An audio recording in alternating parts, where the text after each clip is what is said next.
Welcome to Aaron Mahnke's Cabinet of Curiosities, a production of iHeartRadio and Grim and Mild. Our world is full of the unexplainable. And if history is an open book, all of these amazing tales are right there on display, just waiting for us to explore. Welcome to the Cabinet of Curiosities.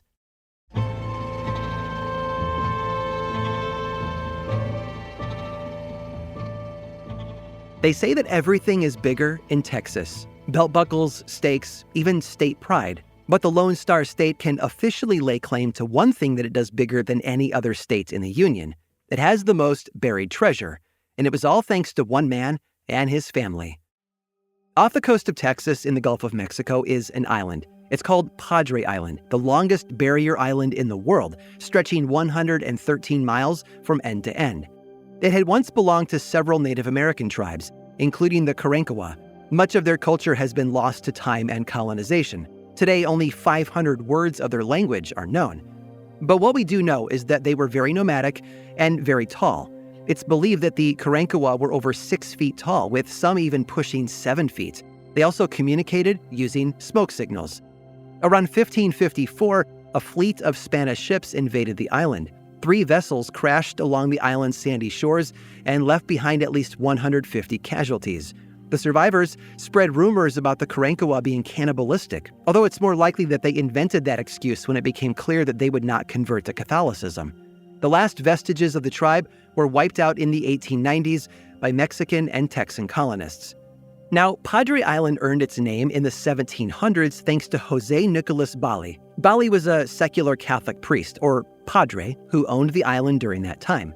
Many years later, in 1847, a man named John Singer and his wife Johanna came to Texas to settle down. They started a shipping business, hauling cargo on their new 3-masted schooner, which they dubbed the Alice Saddle.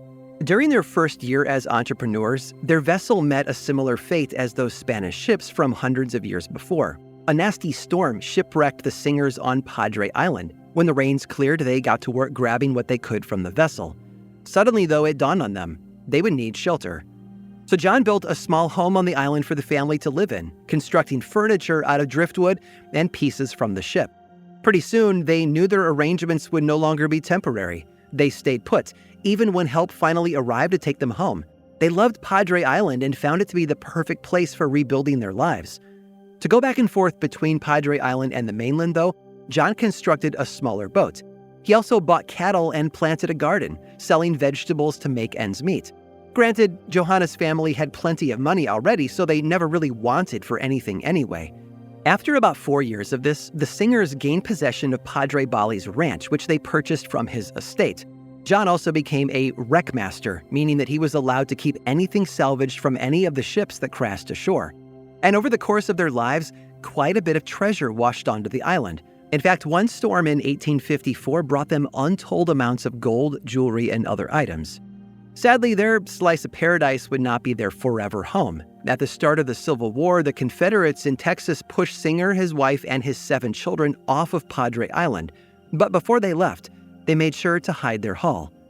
Somewhere in a sand dune they called Money Hill, the Singers buried roughly $80,000 in cash, Spanish doubloons, and jewelry. Today, that fortune would be worth about $3 million. At the end of the war, the family returned to the island to reclaim what they had left behind. Very little of their homestead remained. Their house had been dismantled for firewood, and their cows had been killed for food by the Confederate soldiers. What's more, the island itself was now a shadow of what it had been. The terrain was all different, changed by war and weather. Money Hill was gone, and with it, their treasure. John tried on multiple occasions to find the missing money with his son Alexander, but to no avail. He died in 1877, and with him, any chance of finding it.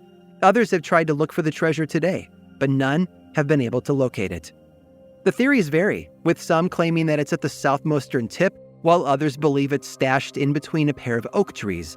Legend has it that the treasure is still out there, waiting to be found. Just grab a shovel and keep an eye on the weather.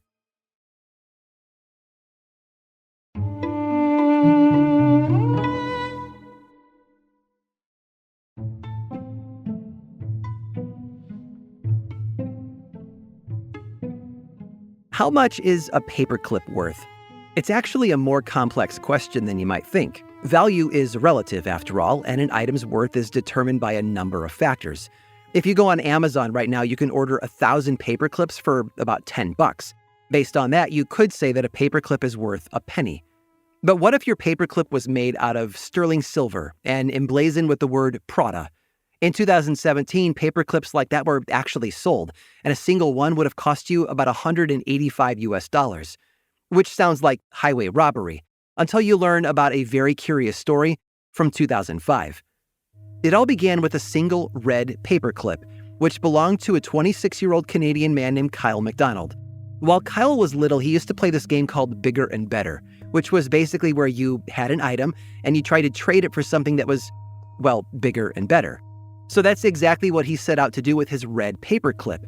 In June of 2005, he listed the little office supply on Craigslist, and he said that he was open to trade offers.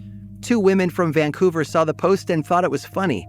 They searched around the house for something to swap and soon responded to Kyle with a proposition.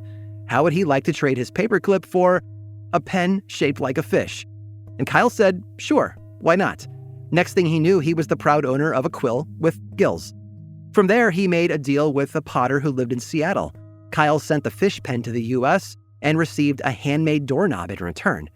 The trades kept piling up: a doorknob for a camping stove, the camping stove for a 100-watt generator, a generator for an empty beer keg and a light-up Budweiser sign. And then the most lucrative swap yet. Kyle got in touch with a Montreal radio host who apparently really wanted that keg and neon sign. In exchange, he offered Kyle a snowmobile. In just 6 trades, Kyle had managed to turn a paperclip into a fully operational vehicle. And that would be impressive enough. But he didn't stop there. His curious crusade was starting to earn him some media attention, and a small-town Canadian magazine wanted to make a trade. They told Kyle that for the snowmobile, they would give him an all-expense-paid trip to the snowy town of Yak, British Columbia, which is just across the US-Canadian border. Kyle couldn't believe his luck. Obviously, he said yes, and then he turned around and bartered that trip for a literal moving truck.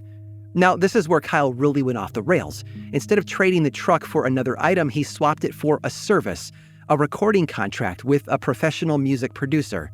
This included recording and post-production of a full album, and a promise that the finished product would be pitched to executives at Sony and XM Radio.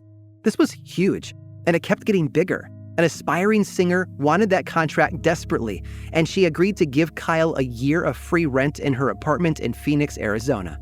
But Kyle didn't want to live in Phoenix, so he swapped that year-long vacation for an afternoon with rock legend Alice Cooper, and then he traded that once-in-a-lifetime opportunity for a snow globe. Okay, now would be a good time to remind you of how we began this story, that all value is relative. And this wasn't just any snow globe that he had just traded for. It was a special, collectible snow globe inspired by the rock band Kiss. And while most of us probably wouldn't care about a branded glass sphere, there was someone who did. He was a collector named Corbin Burnson, and in exchange for the snow globe, he gave Kyle a credited speaking role in a film being produced by a major studio. And look, Kyle knew that this was it. One more trade and he would have exactly what he was looking for. The mayor and town council of Kipling, Saskatchewan soon reached out to him with an offer. They would like to swap him the movie role for a house on Main Street. And this is what Kyle had wanted all along. From the outset, he had dreamed of bartering that little red paperclip until he got himself a place to live. He moved in on July 12th of 2006, about a year after his first trade. So again, what is a paperclip worth? A penny or a house? And the answer to that question is a curious one indeed. I hope you've enjoyed today's guided tour of the Cabinet of Curiosities. Subscribe for free on Apple Podcasts or learn more about the show by visiting curiositiespodcast.com. This show was created by me, Aaron Mahnke, in partnership with How Stuff Works. I make another award-winning show called Lore, which is a podcast, book series, and television show, and you can learn all about it over at theworldoflore.com. And until next time, stay curious.